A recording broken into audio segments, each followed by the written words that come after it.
Have you ever heard a story that begins with a broken engine and ends with a love that rebuilds two lives? This is the story of a humble mechanic living a quiet life in a small Kansas town. Until one cold morning, a private jet crash lands in the field behind his garage.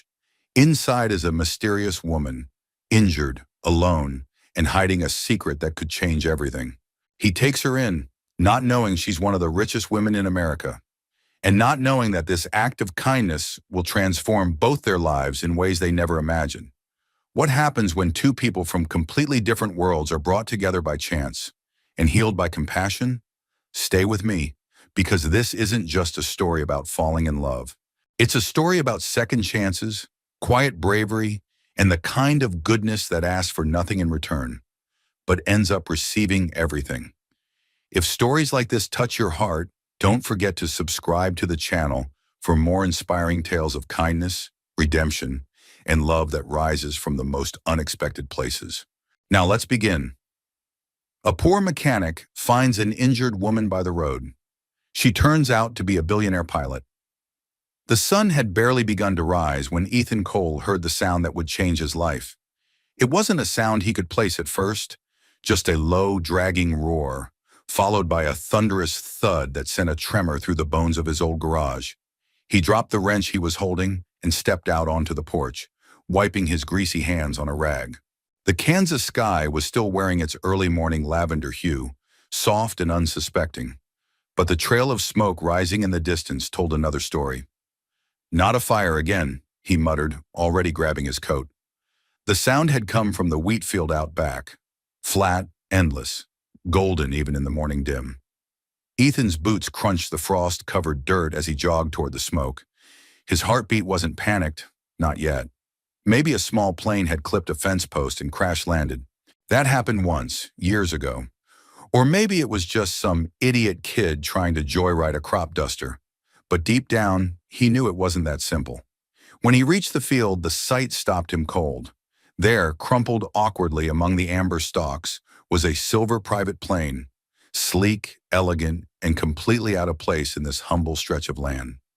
One wing was shattered, the nose buried halfway into the soft earth, and smoke hissed from the engine like an angry beast. But what made Ethan sprint the final yards wasn't the wreckage. It was the faint tapping on the cockpit window. Someone was inside. "Hang on!" he shouted, leaping onto the bent wing. The cockpit door was jammed. He grabbed a crowbar from the emergency kit strapped beneath the plane, wedged it between the metal seam, and pushed with every ounce of strength left in him. With a screech, the door gave way. Inside, slumped over the controls, was a woman, blood trickling from her hairline, her flight suit smeared with dirt and oil. But she was breathing. Hey, you with me?"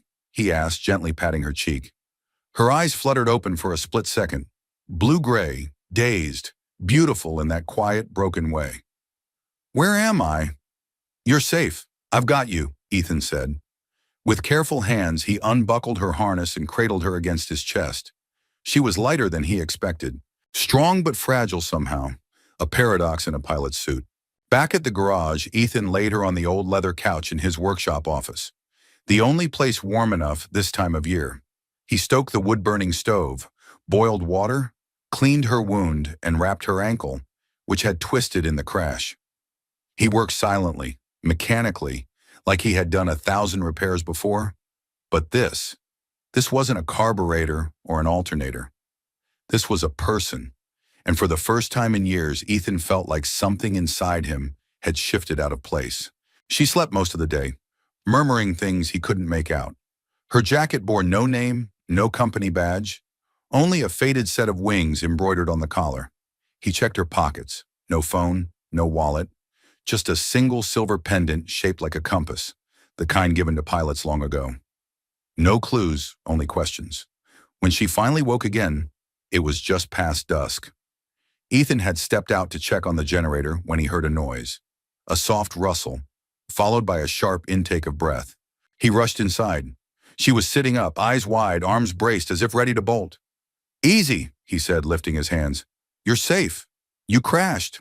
I pulled you out of the wreck." Her gaze flicked around the room, the tools, the grease-stained rags, the stove. "Where am I?" My garage, it's out in the countryside. Closest town's a few miles west. Name's Ethan. She didn't respond right away. Then, you shouldn't have brought me here. Ethan raised an eyebrow. Would you have preferred I left you in the field? She looked away, the vulnerability in her face quickly masked by cold composure. I don't remember. I was flying. Low visibility. Engine trouble. You almost didn't make it, he said, grabbing a chipped mug and pouring her some tea. You've been out for hours. She took the cup with stiff fingers, then surprised him by drinking deeply. Her hands shook. Despite the armor in her voice, she was exhausted, physically and emotionally. What's your name? He asked. A pause, then softly, Isabel. Just Isabel. No last name, no rank, no explanation. All right, Isabel, he said. You're safe here. You can rest. No one's going to bother you. She nodded slowly, as if she didn't quite believe it.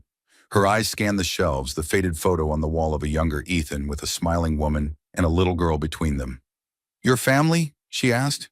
He hesitated. Was. I'm sorry. Me too. The silence that followed wasn't awkward. It was heavy, meaningful, like two strangers standing on either side of a canyon, unsure how to cross, but aware that something in the air had shifted. That night, Ethan sat on the porch, staring out at the darkened field where the wreck still smoldered faintly. He knew tomorrow would bring questions, maybe trouble. Planes like that didn't just crash without someone coming to look for them. But for now, all he knew was this. A stranger had fallen from the sky and landed not just on his field, but somewhere deeper. Somewhere he hadn't let anyone in for years. And something told him she hadn't come here by accident. The next morning broke cold and silent, the kind of Kansas chill that crept in through the seams of old windows and stiffened bones before the sun dared to rise. Ethan was already up, chopping wood behind the garage, when he heard the rustling again, this time sharper, more urgent. He dropped the axe and jogged back toward the office. The door was open. Isabel was gone. Damn it, he muttered, wiping his hands on his jeans and heading into the wheat field. He spotted her easily, limping through the tall stalks in a borrowed flannel shirt over her flight suit, both too big for her slight frame. She was moving fast for someone with a twisted ankle, favoring her left leg but determined. Her breath came out in ragged clouds. Isabel, he called. She turned, stumbled, and nearly went down. He reached her in time, grabbing her arm before she hit the ground. Get off me, she snapped, trying to push him away. I'm fine. You're not, he said, not unkindly. And it's 20 degrees out here. She yanked her arm free, glaring at him. I don't need a babysitter. No, he replied calmly, but you do need a roof, and probably more than a few days' rest. You've got a mild concussion, a swollen ankle, and no ride out of here. That plane's not flying anytime soon. Her eyes darted across the field, toward the smoking wreckage barely visible through the haze. I can call someone, she said. Just give me a phone. Ethan shook his head slowly. If you wanted to make a call, you would have asked yesterday. You're hiding, and I don't know from what, but it's none of my business, so long as you're not dangerous. She looked at him then, really looked, and her shoulders dropped just a little. I just need a few days. Alone. Ethan gestured toward the garage. That's all I'm offering. She hesitated for another long moment, then nodded once. Back inside, he helped her back onto the couch, propping her ankle up on a stack of old National Geographics. She didn't thank him, but she didn't resist either. They sat in silence as the stove crackled, and Ethan poured her another cup of tea. You've lived here long? She finally asked, voice low. Almost 12 years, he said. Bought the place with my wife. Figured we'd raise our little girl here, run a small shop, fix things, live quiet. Simple dream. He didn't say more. He didn't need to. The silence that followed filled in the missing pieces. What happened to them? Isabel asked quietly. Drunk driver. 5 years ago last month.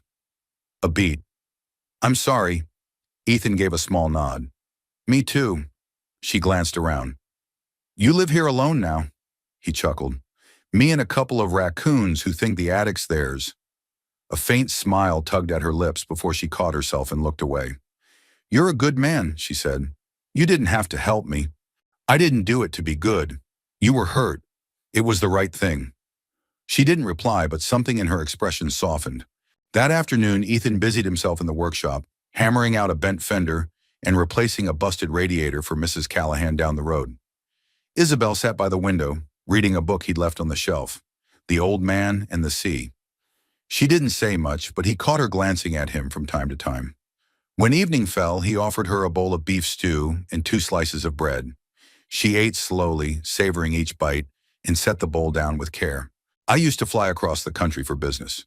Back-to-back meetings, boardrooms, clients who smiled with knives behind their backs. It all felt so important. And then I realized I didn't remember the last time I saw the stars. Ethan looked up from his plate. Well, we've got plenty of them here. Clearer than anywhere else I've seen. Yeah, she said. It's strange. This place, it's quiet, but it doesn't feel empty. He smiled faintly. That's Kansas for you. Not much to look at, but it grows on you. She leaned back, exhaling slowly. I don't remember the last time someone offered me a meal without expecting something in return. Ethan stood, picked up the bowls. Maybe you've been around the wrong kind of people. Later that night, she wandered into the barn. The big doors creaked open as she stepped inside, wrapped in one of Ethan's old wool coats. Dust swirled in the moonlight pouring through the slats. Tools hung on the walls like relics. A vintage truck sat in the corner under a tarp, half disassembled. She walked slowly, touching the edge of a wooden workbench, stopping to examine a framed photo on the wall. Ethan's wife, her face radiant, a little girl in her arms. She was beautiful, Isabel said quietly when Ethan stepped in behind her. Yeah, he said. She lit up every room she walked into, including this one. Isabel turned. You still love her. I always will, but I'm not frozen in place. Life has a way of nudging you forward, whether you want it to or not. She looked at him with something like admiration, or longing, or both. I don't know why I told you that, she said. Maybe because you needed to. She nodded, folding her arms around herself. I don't know where I'm going next, she said, but for now, if it's all right, I'd like to stay. Ethan looked at her, really looked, and nodded. For now, he said, you're welcome to stay as long as you need. And for the first time since she crash-landed into his field and his life, Isabel smiled. A real smile. By the 3rd day, the rhythm of silence between them had softened.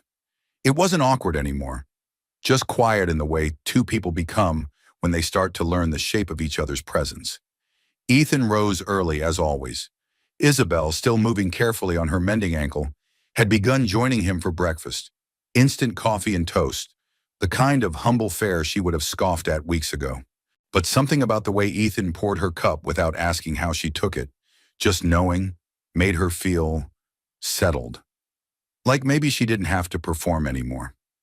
The garage buzzed with life by mid-morning.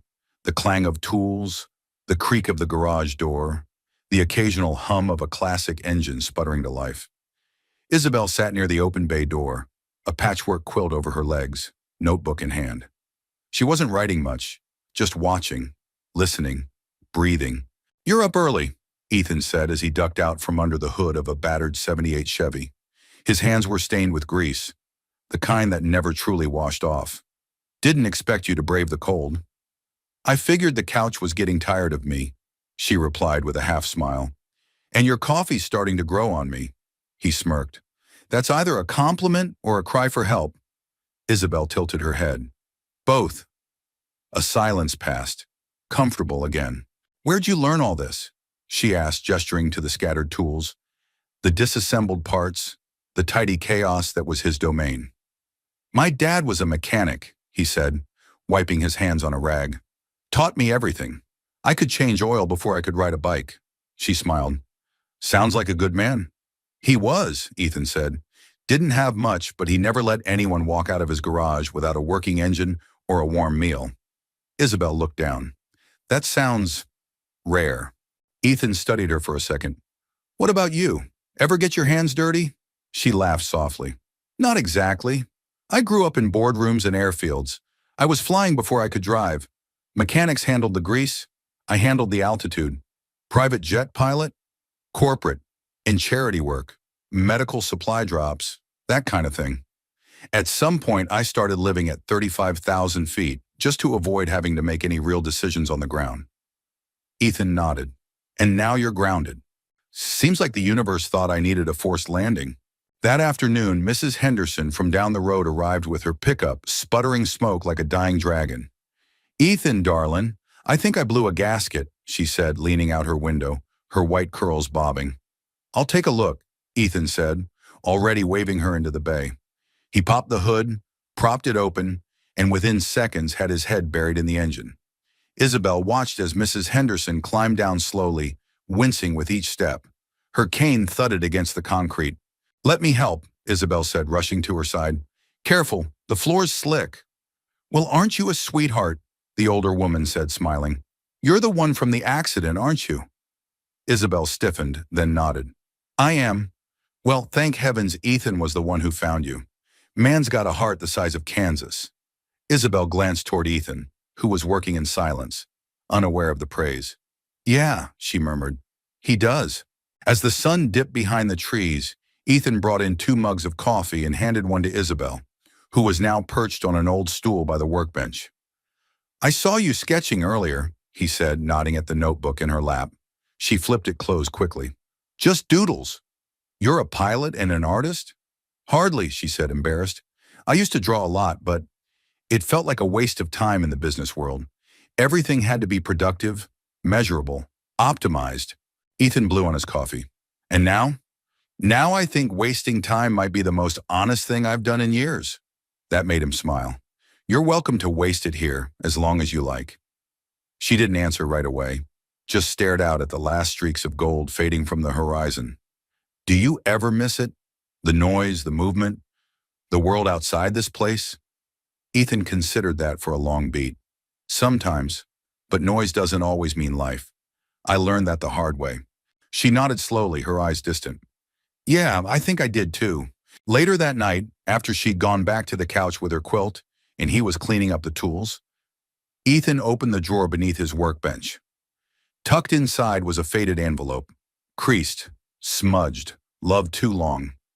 He took it out, traced the handwriting with one finger, and then placed it back. He didn't know why, but Isabel's presence had made the garage feel less like a memorial and more like a beginning. As he turned off the lights, he passed by her sleeping form. She stirred slightly, murmured something under her breath, then went still again. A lock of hair had fallen across her cheek. Without thinking, Ethan reached down and gently brushed it back. She didn't wake, but something in him did. The first snow came quietly that morning.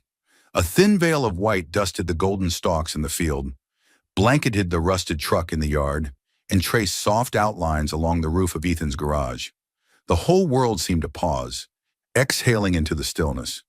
Inside, the warmth of the wood stove hummed softly, casting a golden glow across the cluttered walls. Isabel sat at the corner table, a mug of black coffee in her hands, her eyes trained on the snow as though trying to read something in its falling patterns. Her ankle was healing. The bruises on her temple had faded to pale yellow. But Ethan had begun to notice something else, something quieter and harder to fix.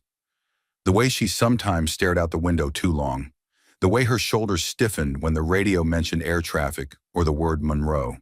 This morning, she'd hardly touched her toast. You okay? Ethan asked, pouring himself a second cup. I'm fine, she said. The pause that followed wasn't convincing. Ethan didn't push. He'd learned not to. Instead, he reached over to the old wooden radio near the window and turned the volume down. Outside, the snow kept falling. Isabel stood suddenly and grabbed her coat. I need a walk. Your ankle. I'll take it slow. He watched her disappear down the gravel road, her figure small against the open sky. Isabel walked until the cold bit at her cheeks and the hem of her coat soaked through. The snow reminded her of winter flights over Montana, crisp skies, iced wings, and the hum of the engines under her boots. She used to feel invincible up there. Alone, sure, but free. Now she felt anything but free. The truth was never far behind. The truth had names, headlines, lawyers, and a father who'd built an empire and expected her to wear its crown without question. Monroe Aviation, 3,200 employees, a household name in commercial and luxury air travel. Isabel was supposed to be the future of that name, groomed since childhood. Private schools, Flight training at 17, whispers in boardrooms, she's the next Charles. The obedient daughter, the fearless pilot, the face of the brand. But something in her had cracked the day she signed the acquisition deal with a defense contractor her father insisted on. It wasn't just about planes anymore. It was about weapons, war, profit over people. And the man she'd been set to marry, Robert Langston, senior VP and heir to a defense dynasty, had looked at her with numbers in his eyes, not love. She'd flown away the day before the engagement announcement. Not a word to her father, no press release, no security team. Just a tank of fuel and a vague direction. Anywhere but there. She hadn't expected the engine failure. She hadn't expected the crash. And she certainly hadn't expected Ethan Cole. When she returned to the garage, she found him under the hood of a neighbor's sedan, sleeves rolled up, engine steaming. There was always something calming about the way he worked. Focused, steady, unbothered by the noise of the world. "Got some color in your cheeks again," he said without looking up. "Snow'll do that," she replied, shrugging off her coat. He glanced at her as he closed the hood. "Need help warming up?" "Actually, I could use your phone." Ethan studied her. "You sure?" She nodded slowly. "Yeah." He led her inside, pulled an old rotary phone off the shelf, and offered her privacy. She stared at it for a long time before dialing. 3 rings. Then a voice. "Monroe residence." Isabel swallowed. "May I speak to Alan Monroe?" A pause, then, "Isabel." She hung up. Ethan found her standing outside a few minutes later, staring at the horizon with her arms crossed tight across her chest. "Didn't make the call?" he asked. "I did," she said. "Just long enough for them to know I'm alive." "You don't owe me an explanation," he said gently. "I know," she said, "but I think I want to give you one." They sat by the stove again, where warmth and shadows flickered across their faces. She told him everything. The company, her father, the engagement, the plane, everything but the money. That part she still wasn't ready to say. When she finished, Ethan was silent for a while. Then he asked the one thing she didn't expect. "Were you happy?" The question hit like cold air through a broken window. "No," she admitted. "Not for a long time." Ethan leaned forward, elbows on his knees. "Then maybe the crash wasn't the worst thing that could have happened." She blinked. "You think this, getting stranded in the middle of nowhere, is a blessing?" "I think life has a way of putting us exactly where we need to be," he said, "even if we don't see it at the time." She let that settle in. It sounded simple, too simple. And yet, "When I first met you," she said slowly, "I thought you were just some quiet mechanic in a dusty garage." Ethan chuckled. "And now? I think you might be the only man I've ever met who doesn't want anything from me." He looked at her then, not with pity or awe or curiosity, but with something steadier, something real. "I just want you to be okay," he said. That night, Ethan fell asleep to the sound of wind tapping the windows. Isabel sat by the fire alone, sketchbook open. She wasn't drawing planes or engines anymore. She was drawing people, a little girl holding a wrench, an old woman in a rocking chair, a man with kind eyes standing in a wheat field. She didn't know where she was going next, but for the first time in a long time, she wasn't afraid of staying put. The flyer was hand-drawn in blue marker, posted crookedly on the bulletin board at the local feed store. Isabel spotted it while picking up supplies with Ethan. Well, technically, Ethan picked up supplies while she wandered the aisles pretending to understand what sprocket grease was. Community Repair Day, Saturday Aurors 10 a.m. Free car checkups, oil changes, small engine fixes.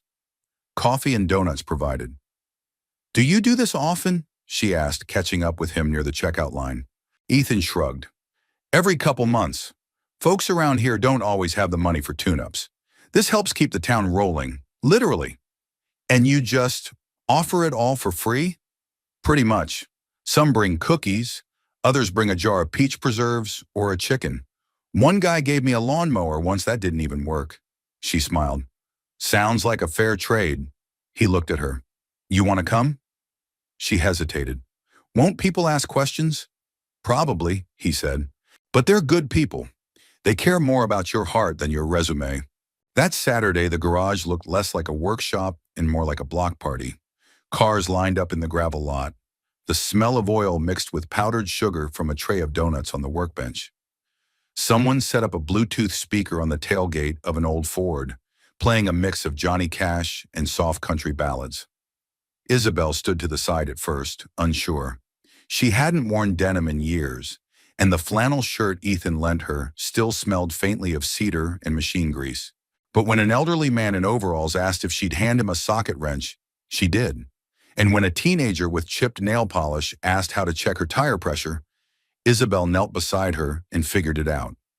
Soon she wasn't on the sidelines anymore.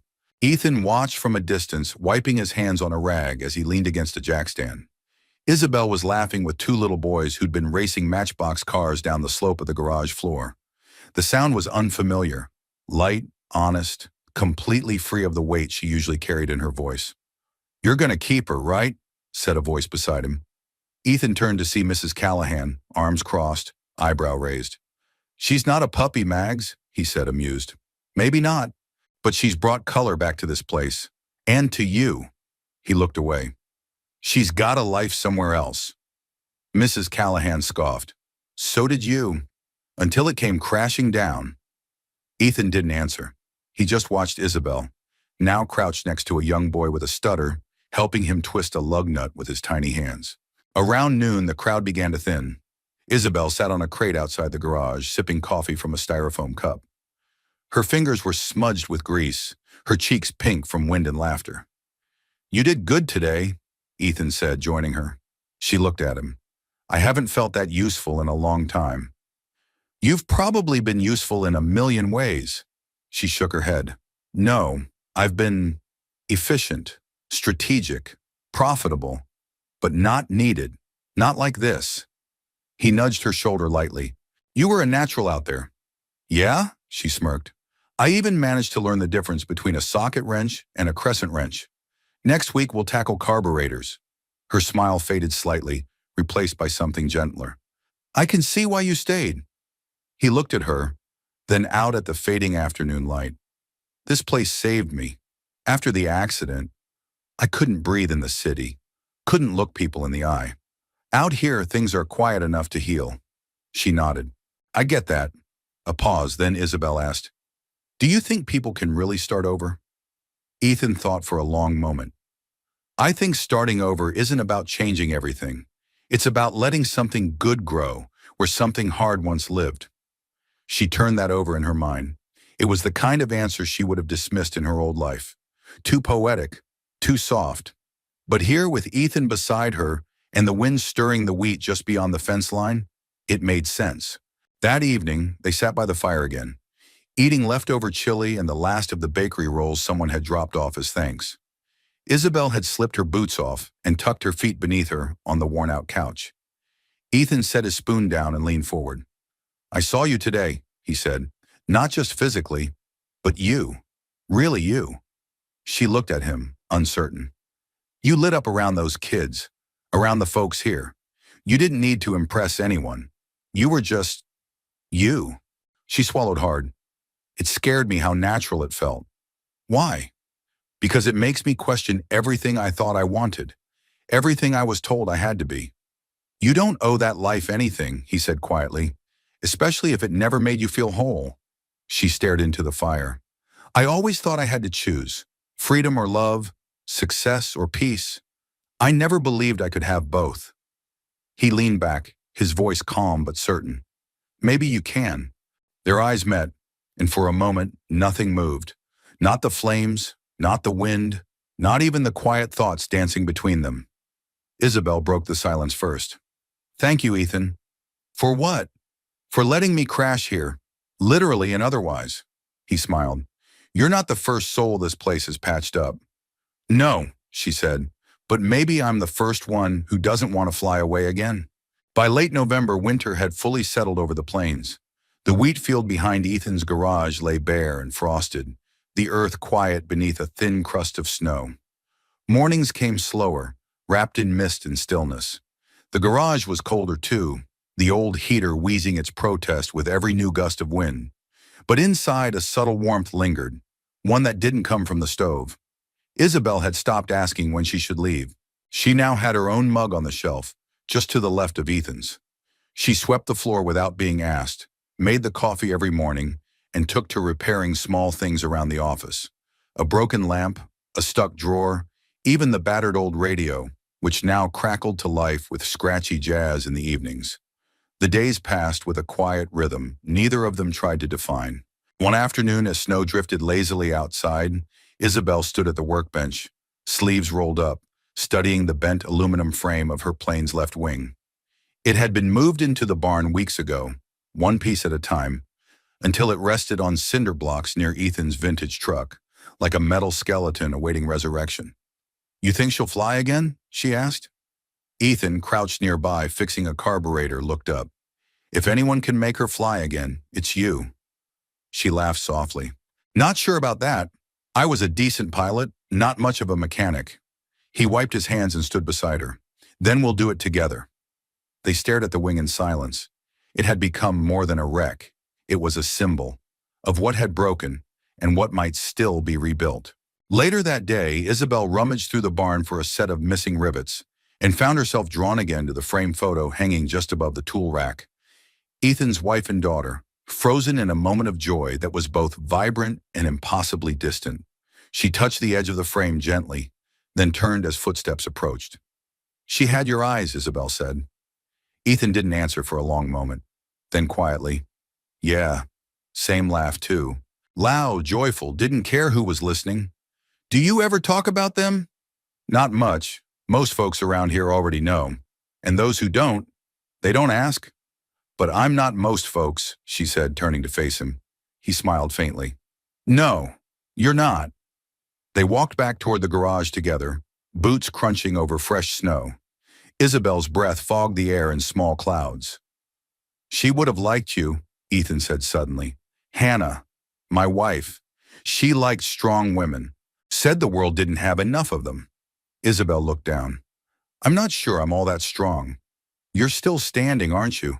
She smiled, but it didn't reach her eyes. That night, the power flickered twice before going out entirely.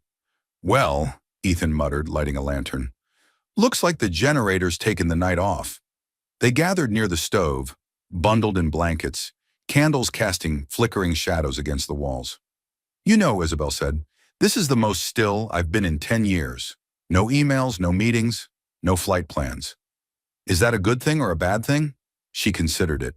"Depends on the day. But today, it's good." The silence between them stretched again, soft, full.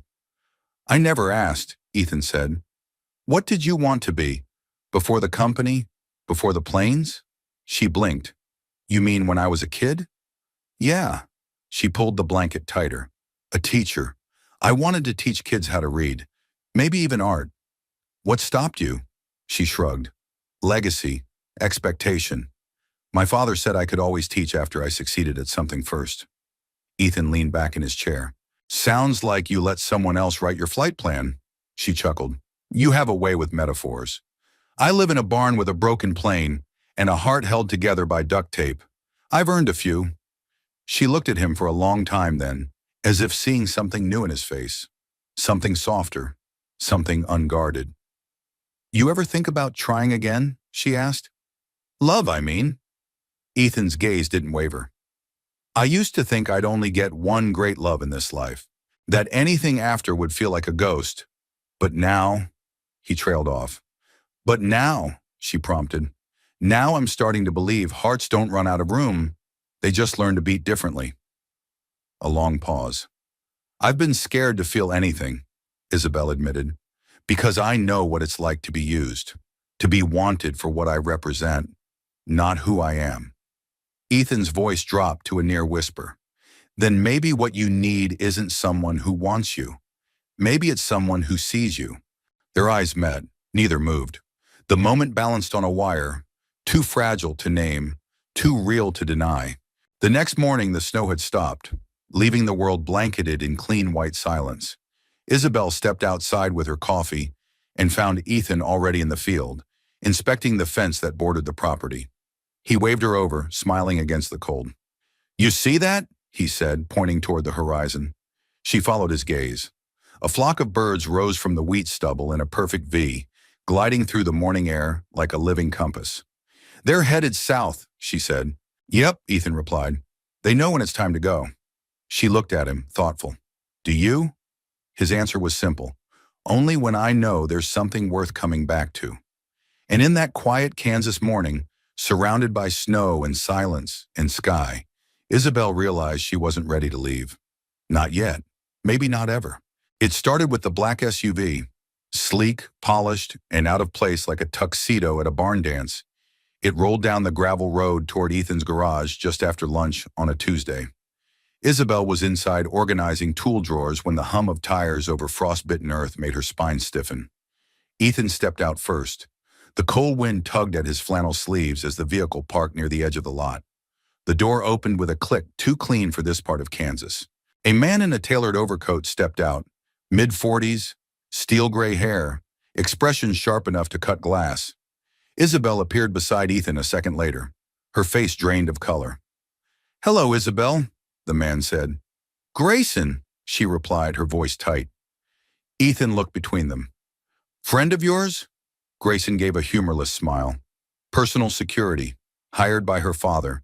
We've been looking for her for weeks." "I wasn't lost," Isabel said.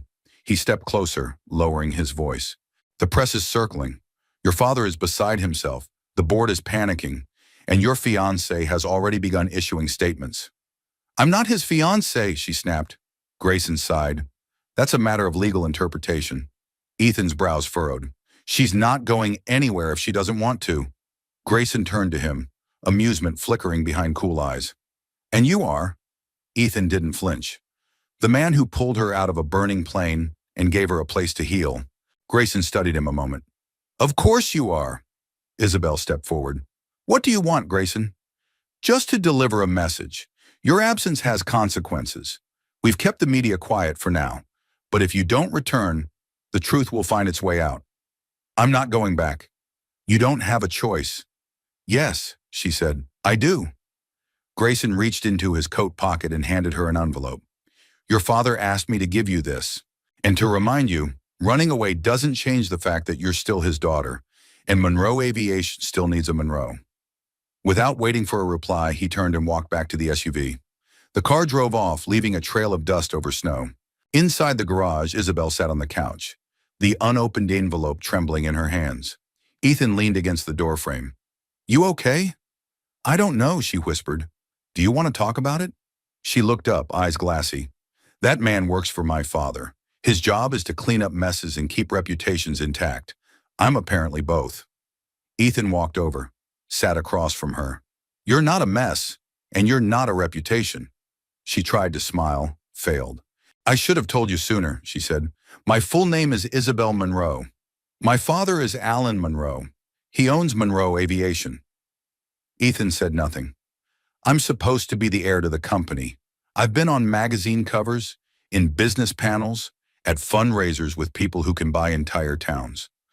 I was engaged to a man my father approved of, not because we loved each other, but because it looked good on paper." Her voice cracked. "I walked away from all of it. The company, the wedding, my name." She looked at him, waiting for judgment. It didn't come.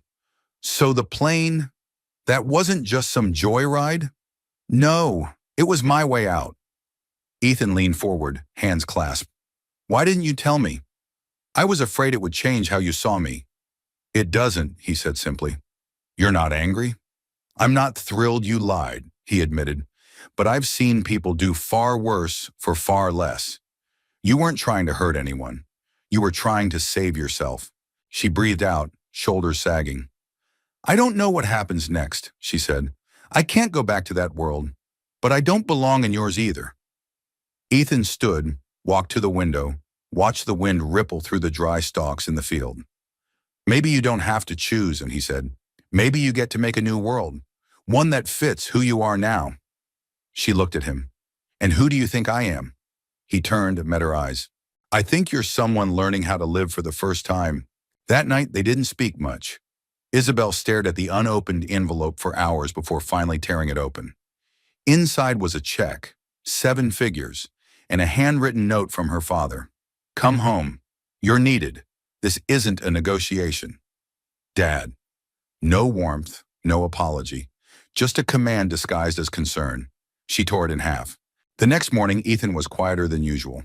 He worked alone, fixed a snowblower, repaired a broken tail light, changed oil for a retired school teacher who paid him in homemade fudge. Isabel watched from the doorway, feeling something between regret and dread tightening in her chest.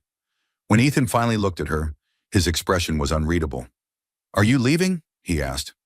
"I don't know," she said. "I don't want to." "But you might?" "Yes." He nodded slowly. "I get it," he said. "The world you came from. It doesn't just vanish. It waits. And eventually it demands an answer.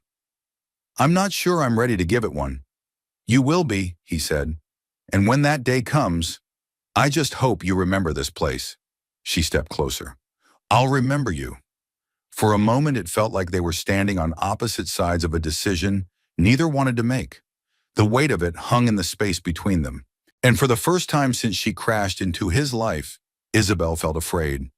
Not of being found, but of being left behind by the version of herself that had learned to breathe again here. The morning Isabel left was gray and windless, an eerie stillness settling over the wheat fields like the sky itself was holding its breath. She stood in front of the garage, her small duffel slung over one shoulder, the patched coat Ethan had lent her clutched tightly around her frame. The wind didn't blow, but the cold was everywhere. Ethan emerged from the workshop, wiping his hands on a rag that had seen better days. His eyes were quiet, guarded, but kind, still. "Car's gassed up," he said, nodding toward the old Buick he'd prepped for her drive to Wichita. "Thank you," she said softly. They stood there a moment, not speaking. The silence between them no longer awkward, just waited.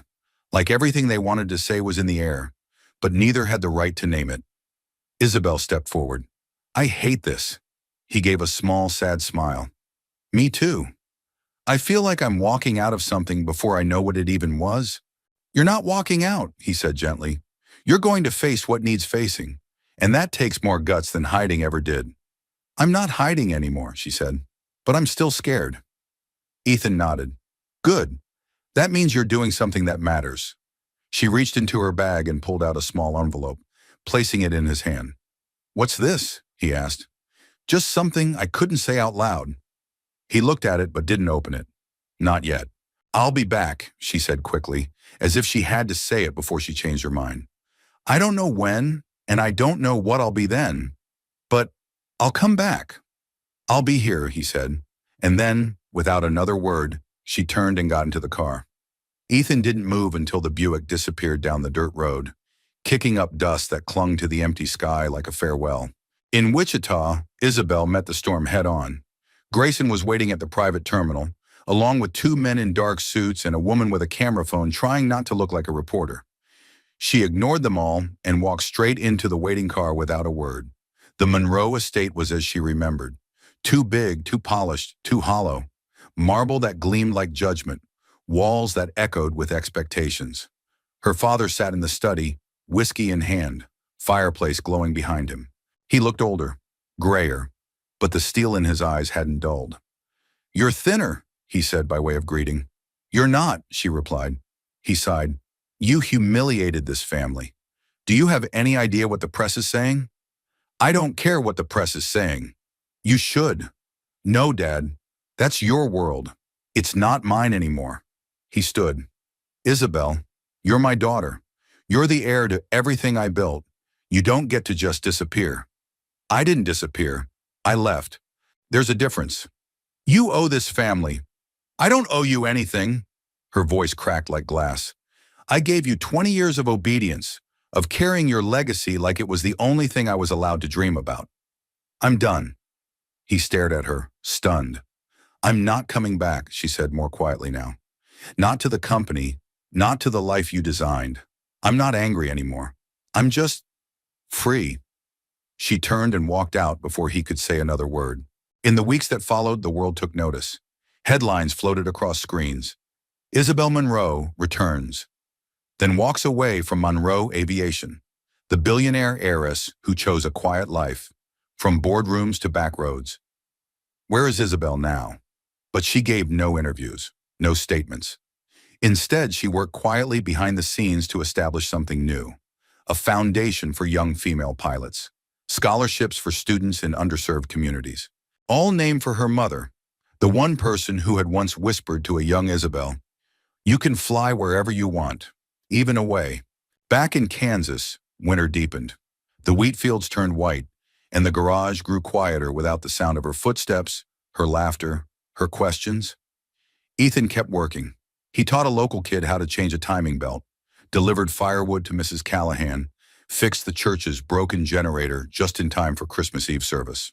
But every now and then, he'd catch himself looking toward the end of the driveway, as if some part of him still expected to see that old Buick reappear through the frost. He hadn't opened the envelope, not until New Year's Day. He sat on the front porch, the sun low and gold over the snowy fields. He held the envelope in calloused hands, then slowly tore it open. Inside was a single sheet of paper, a drawing, pencil on cream stock, delicate and precise. It was the garage, his garage, and standing in front of it were two figures, him and her, side by side. No labels, no titles, just two people with sleeves rolled up and a field of wheat behind them. At the bottom, one line of handwriting. "Sometimes the best place to land is exactly where you crashed." He didn't cry, but he closed his eyes for a long time, and when he opened them, he was smiling. The days grew shorter, the silence longer. Ethan Cole moved through the garage like a man caught in a slow dream, methodical, capable, but quieter than before. The clang of tools echoed differently now, as if the walls missed someone. He still woke early, made coffee for two out of habit, then poured one cup down the sink. The mornings were colder. The laughter that used to warm the corners of the office was gone. The space Isabel had filled, lightly, without trying, now felt strangely larger in her absence. Her coat still hung behind the door. Her notebook still rested on the shelf, a bookmark peeking out halfway through the old man and the sea. He hadn't touched it. He couldn't. The barn, too, had changed. The half-repaired plane sat under its tarp like a relic, forgotten but not abandoned. Some mornings Ethan would stand in front of it with his coffee, arms crossed, remembering the way she had traced its wings with her fingers, murmuring promises of flight. But she was gone now, back to a world that had finally claimed her. And he was just a mechanic again, a good man, a quiet man, but alone. A week into the new year, a snowstorm rolled through town. Thick, wet flakes that buried fence posts and turned roads into ghost trails. Ethan shoveled the walk twice that day, even though no one was coming. That night, as he fed logs into the stove, there was a knock at the garage door. He opened it to find Lily Hammond, a teenage girl from down the road, bundled in an oversized hoodie and boots far too big. "Mr. Cole?" she asked, breath fogging in the air. "Sorry to show up late. My mom said you used to fix up stuff for kids at the school, like small engines, snowmobiles, things like that?" Ethan nodded. "Still do, sometimes." She held up a backpack-sized generator. "Shop project. It's busted. I've tried everything." He took it from her gently. "Bring it inside before your fingers fall off." She followed him in, stomping snow from her boots, glancing around the garage with wide eyes. "This place looks like something out of an old movie." "Abe, it's older than it looks," he said, kneeling by the bench. "So you want to be a mechanic?" "I want to be useful," she said. He looked up, surprised by the honesty in her voice. "I used to be angry all the time," she added. "Felt like I didn't matter. Then one of the teachers showed us this video about rebuilding engines, and I thought, maybe I could fix something too." Ethan said nothing, just smiled and handed her a screwdriver. "Then let's get to work." For the next hour, they sat side by side at the bench. He showed her how to clean the carb, rewire the ignition, check the oil flow. She listened closely, asked sharp questions. Her eyes sparkled when the generator finally sputtered to life with a low purr. "I did it," she whispered, grinning. "No," Ethan corrected. "We did it." She packed up the generator, gave him a proud nod, and headed into the snow with a promise to return with more projects. As the door closed behind her, Ethan stood still, the sound of the repaired machine still humming in his ears. It wasn't loud, but it was something. The next morning he received a letter in the mail, handwritten in careful script. "Dear Mr. Cole, we heard from Lily that you've been helping her learn basic mechanics. Would you be willing to consider a community class for the youth center? We've got a dozen boys and girls looking for direction, And not all of them are cut out for college. They need someone who can show them what it means to build something, with their hands and their hearts. Yours in gratitude, Marjorie Bennett, Director, Tilden Youth Services. Ethan stared at the letter for a long time. He set it down beside Isabel's drawing, the one of the two of them in front of the garage, sleeves rolled, ready for something bigger. He had told himself she'd been the spark, but maybe she'd left behind a fire. That afternoon, he gathered tools, made a list of supplies, and cleared space in the back of the garage. He wiped off the chalkboard he hadn't touched in years. It still carried faint outlines from when he'd used it to teach his daughter how to convert fractions while baking cookies. His hands moved without hesitation, not for distraction, but for purpose. The hum of a deeper rhythm returned, not fast, not loud, but steady. At dusk, a knock came again, this time softer. He opened the door and found a little girl standing there, no more than 7, bundled in a purple coat with mittens dangling from the sleeves. She held out a folded piece of construction paper. "You fixed my brother's scooter last fall," she said. "He said you were a good man." Ethan knelt to her height. "And what's this?"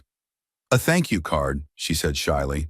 He opened it to reveal a stick figure drawing, him with a wrench, a scooter, and a big smiling sun overhead. 3 words were written in glitter glue. "You help people." His chest tightened. He didn't know why, but the words reached places nothing else had in months. Later that night, as he sat alone at the kitchen table, he opened the drawer where he'd kept all the things he hadn't been ready to deal with. Old photos, sympathy cards, and Isabel's sketch. This time, he pulled it all out. He spread them across the table, not as memorials, but as blueprints of who he had been and who he was becoming again. The first sign that something was different came from the sky. It was a clear Saturday morning, crisp and bright, with not a single cloud over the Kansas plains. Ethan stood by the fence line behind the garage, sipping his second cup of coffee. The wind had a bite, but the sun was generous, spilling light across the dormant fields and the sagging roof of the barn. It was quiet, his kind of quiet, until he heard the low, familiar rumble overhead. A plane, small, sleek, cutting through the air like a silver arrow. Ethan squinted upward, shielding his eyes as the aircraft circled once, twice, then began to descend. The wheels touched down with a gentle thud on the makeshift strip just beyond the wheat field. It rolled to a stop near the barn, and for a moment Ethan didn't move. He just stared. The door of the plane opened, and there she was, Isabel. She stepped down the fold-out stairs with the ease of someone returning to a place she hadn't stopped thinking about. She wore jeans, boots, and a deep green jacket that caught the sunlight like a memory. Her hair was tied back, her eyes shielded behind aviators, but there was no mistaking her. Ethan set his mug down on the fence post and started walking. Neither of them spoke at first. When they met halfway between the garage and the field, Isabel stopped, lowered her sunglasses, and smiled. "Hi," she said. Ethan exhaled, part disbelief, part relief. "You came back. I told you I would. I wasn't sure you meant it. I wasn't sure I did, until I couldn't stop thinking about it." She looked around, taking in the scene. "Everything's just like I remembered, except colder." "Maybe," she said, "but it feels warmer than where I've been." They stood in silence again, the wind brushing against them, tugging at the hem of her coat. "I've missed this place," she said quietly. "Missed you." Ethan searched her face. "Are you back for a visit?" She shook her head. "I'm back to land." Back inside, Ethan made coffee while Isabel walked slowly through the garage. She ran her hand along the workbench, thumbed through her old notebook, still tucked on the shelf where she'd left it. "I watched your interview," Ethan said, setting her mug down on the table. "What interview?" "The one you didn't give," he said with a smirk. She laughed. "I tried to stay off camera, but the press always finds a way." He studied her. "You seemed different, clearer." "I am," she said. "Walking away from my family's company wasn't easy. They didn't understand. But I had to stop building a life I didn't believe in." He nodded slowly. "So what now?" She reached into her bag and pulled out a folder. Inside were plans, architectural sketches, funding breakdowns, letters of support. "I want to help you expand the garage, not just for cars, but for people. A training space, classrooms, a youth apprenticeship program, Something permanent. Something that lives beyond either of us. Ethan flipped through the pages, speechless. I've already secured partial funding, Isabel said. The rest is mine. I don't want the Monroe name on it. I want it to be called the Field of Second Chances. Ethan looked up, his eyes wet with the kind of emotion he didn't show often. Why me? He asked. Because when I had nothing, not a name, not a plan, not even a past I was proud of, you didn't ask for credentials. You just opened the door. That afternoon, word spread fast in town. Isabel Monroe had returned. The Isabel who crashed into their fields, helped fix their engines, and vanished just as quickly. Now she was back, with plans to build something that would change lives. Mrs. Callahan showed up first, apple pie in hand. Then Lily, the teenage girl Ethan had mentored, carrying a clipboard and two friends already signing up for classes that didn't yet exist. By sundown, half the town had stopped by, offering ideas, labor, or just warm wishes. Isabel stood next to Ethan the whole time, answering questions, laughing, reconnecting. They didn't announce anything officially, but it didn't matter. Everyone could feel it. Something new was taking root. That night, after the crowd had gone and the garage was quiet again, Ethan lit the stove and poured 2 fingers of bourbon into a chipped glass. He handed it to Isabel and raised his own. To second chances, he said. She clinked her glass against his. And new landings. They sat together in silence, the soft crackle of the fire filling the space between them. I was scared, she admitted after a long pause. Of what? That you wouldn't want me back. That you'd moved on. I didn't move on, Ethan said. I moved forward. But that doesn't mean I closed the door. She reached across the table, took his hand. I don't know what this is yet, she said, but I know where I want to figure it out. He squeezed her fingers gently. Then let's figure it out here. Outside, the stars blinked into view one by one, like tiny promises scattered across the Kansas sky. And for the first time in years, the air around the garage didn't just carry the scent of oil and pine. It carried the quiet, steady hum of hope. Construction didn't start with noise. It started with conversations. Isabel had imagined trucks, blueprints, hard hats. But what came first were folding chairs in the garage, coffee in mismatched mugs, and the kind of discussions that felt more like town hall meetings than business plans. Ethan let her lead those first gatherings. She had a way of listening that made people talk, not just about engines and funding, but about what they wished they'd had when they were 17 and lost, about how school hadn't worked for everyone, about how life sometimes ran smoother when you had grease on your hands and someone who believed you could learn something worthwhile. She took notes, asked questions, never once mentioned her last name. They built trust before they poured a single drop of concrete. By March, the back half of the garage had been cleared and expanded. The old hayloft in the barn was converted into a quiet study nook. Locals showed up with scrap wood, donated time, even kitchen appliances from old restaurants long shuttered. Ethan oversaw the hands-on work, always teaching, always patient. Isabel handled the paperwork, permits, and grant proposals. Together, they moved like a team that had been working together for years. They named the new space the Field of Second Chances, just like the sketch she had once drawn and left behind. The first class had 12 students, 6 boys, 5 girls, and 1 single mother in her late 20s who said she wanted to learn what a carburetor does before life passes her by. Ethan taught them how to tear down a lawnmower engine. Isabel taught them how to open a bank account and write a resume. It wasn't just a garage anymore. It was a beginning. One day, while sorting through donated books, Isabel found herself pausing at the edge of the workbench where Ethan sat explaining gear ratios to 2 teenage boys. She watched him for a long moment, the way he crouched to their level, the way he pointed without patronizing, the way he laughed when one of them called a flywheel, that spinny thing. Later, when they were alone, she said, "You're more than a mechanic, you know." He looked up from the carburetor he was reassembling. "I just fix what's broken." "No," she said. "You teach people they're not broken to begin with." He set the tool down, his expression softening. "I had someone once who believed in me when I was a mess. One teacher. Changed everything." "You're that for them now." He shrugged. "I'm just paying it forward." "Exactly," she said. "That's the point." As spring warmed the ground, they hosted their first open house. Parents and neighbors came. Former students dropped by with job offers and thank you notes. One boy, Liam, who had barely spoken when he first arrived, stood in front of a crowd of 30 people and read a speech he'd written himself. Before this place, I didn't think I could do anything right. I messed up a lot, at school, at home. But here, Mr. Cole let me take apart a busted generator. I broke it worse. He didn't yell. He just said, "Good, now we get to build it better." That's what this place is. It's where we learn to build it better. The room was still when he finished. Then came applause. Slow, rising, honest. Isabel stood near the back, blinking away tears. Ethan didn't move for a long time, just stared at the boy, his heart too full for words. That evening, they sat outside the barn on 2 wooden chairs Ethan had built years ago. The sun dipped low over the fields. The sky was streaked in gold and lavender, the same colors that had greeted Isabel on the morning of her crash landing. "You've changed things," Ethan said quietly. She turned to him. "No, we did." He smiled. "You could have stayed gone.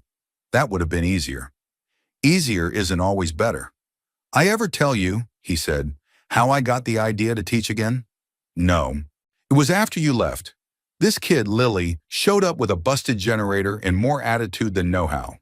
I thought of you. How you'd sit and ask questions. How you never made anyone feel small." She looked at him, eyes glistening. "You gave me something too, Ethan." "What's that?" "Permission to be someone different. Not the heiress, not the pilot.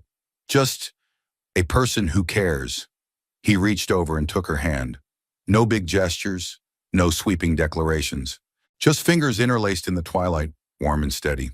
By the time the fireflies came out, they were still sitting there, planning what to build next. More classes, scholarships, maybe even a second center in the next county over. But none of it felt rushed. They weren't chasing legacy. They were tending something alive, something earned, something real. By midsummer, the wheat fields had turned to gold. The sky above the Kansas plains stretched wide and endless, its blue so deep it felt almost holy. A breeze swept through the stalks, rustling them like whispered secrets, and carried with it the hum of tools and distant laughter from the garage. Inside the newly finished workshop, sunlight filtered through high windows and landed softly on rows of worn workbenches, chalkboards filled with grease-streaked diagrams, and a long table piled with graduation certificates. Ethan stood by the window, watching the students filter in. Some shy, some proud, all changed. Isabel stood beside him, holding a clipboard, though she wasn't checking names. She was just watching, taking it in. Today marked the first full class to complete the Field of Second Chances program. 12 students, 12 stories, each one a quiet rebellion against the narrative that said they'd never become more than what they were born into. "You ready?" Isabel asked. Ethan nodded, clearing his throat. "Never gave a commencement speech before. You talk to engines. This shouldn't be too different." He gave her a dry look, but smiled. "At least engines don't cry halfway through." She smirked. "Don't be so sure." The crowd gathered in the open barn, which had been swept clean and decorated with string lights, folding chairs, and hand-painted signs from the students. One read, "Fixing things, building people." Another simply said, "Home." Ethan stepped to the front, adjusting the microphone that had been donated by the local high school. He looked out at the faces, students, parents, neighbors. Mrs. Callahan sat in the front row with her walker and a tin of oatmeal cookies. Lily stood beside her, holding a camera. He took a deep breath. "When I lost my family," Ethan began, his voice steady, "I lost more than just people. I lost my purpose. I fixed engines because that's what I knew how to do, but I wasn't really living. Then one day a plane fell out of the sky, and it brought more than a pilot. It brought a chance to remember what hope feels like." He glanced at Isabel, who met his gaze with a soft, steady smile. "You all walked in here thinking you were broken," he continued. "But what I learned is this. People don't need to be fixed. They need to be believed in, encouraged, given the right tools and space to grow." A pause, and maybe a wrench. Laughter bubbled through the crowd. "You're not just graduates of a program," Ethan said, voice thickening. "You're builders. You've built something here. Skills, yes, but also a community, a future. And no matter where you go, You'll carry that with you. He stepped back, and Isabel stepped forward. She didn't use the mic. I spent years thinking success was something you measured in contracts and accolades, she said. But real success, real meaning, is found in places like this. In showing up, in starting over, in teaching others that their past doesn't define their future. She held up a single key attached to a brass tag engraved with the words, "Wings meet roots." This key opens the door to this space, and we're giving one to each of you, not because we expect you to come back, but because we want you to know you can, that you're always welcome, that this is your home too. One by one, the students came up to receive their certificates and keys. There were handshakes, tears, cheers, and when it was done, the barn swelled with music and the scent of potluck casseroles and barbecue, with kids racing in the yard and parents laughing in the shade. Isabel stood under the awning beside Ethan, barefoot now, a lemonade in one hand. "You did good," she said. "We did," he replied. She looked out at the barn, the students, the soft light of late afternoon. "Do you ever think," she said quietly, "how different things might have been if I hadn't crashed here?" Ethan thought for a moment. "I think," he said slowly, "you were always meant to land here. Not the way you did, but eventually." She smiled. "I like that." As the sun began to dip, painting the sky in hues of peach and fire, Isabel wandered toward the porch of the garage where 3 rocking chairs waited. Ethan followed. They sat in silence for a while, watching the students dance and the wind chase itself through the wheat. Then softly, Isabel said, "You know that little girl who asked if I was your wife?" Ethan chuckled. "I remember." "You told her." "Not yet." She looked at him. "Well," she said, "maybe it's time we change that." Ethan turned toward her slowly. There was no dramatic gasp, no dropped glass, no sweeping music, just the sound of a breath caught in the middle of something beautiful. "You sure?" he asked. "I've never been more sure of anything." He reached into his pocket, pulled out a small velvet box. Not new, not flashy, just something he'd been carrying for months, hoping, waiting. Inside was a simple ring with a sky blue stone, set in brushed silver. Isabel stared at it, eyes shining. "It's the color of the Kansas sky," Ethan said, "the morning you landed." She took the ring, slid it on her finger, and leaned her head against his shoulder. Months later, they married in the same barn where the students had graduated. There were wildflowers in mason jars, laughter echoing across the fields, and a flock of geese overhead that flew in a perfect V. Silent witnesses to a love that had risen not from perfection, but from pieces gently put back together. And at dusk, as the last light slipped beyond the wheat, Ethan and Isabel stood outside the garage, arms around each other, hearts full. No more running, no more pretending. Just a man who fixed engines, a woman who once soared, and a life they'd built with open hands on soil that welcomed second chances. If this story touched your heart the way it touched ours, we'd love to hear from you. Let us know in the comments, where in the world are you watching from, and what part of this story spoke to you the most? If you enjoy stories that celebrate kindness, second chances, and the quiet beauty of everyday love, be sure to subscribe to the channel so you never miss a moment that could lift your spirit. From all of us here, thank you for spending your time with us today. Your presence means more than you know. Until next time, take care and keep believing in the power of a good heart.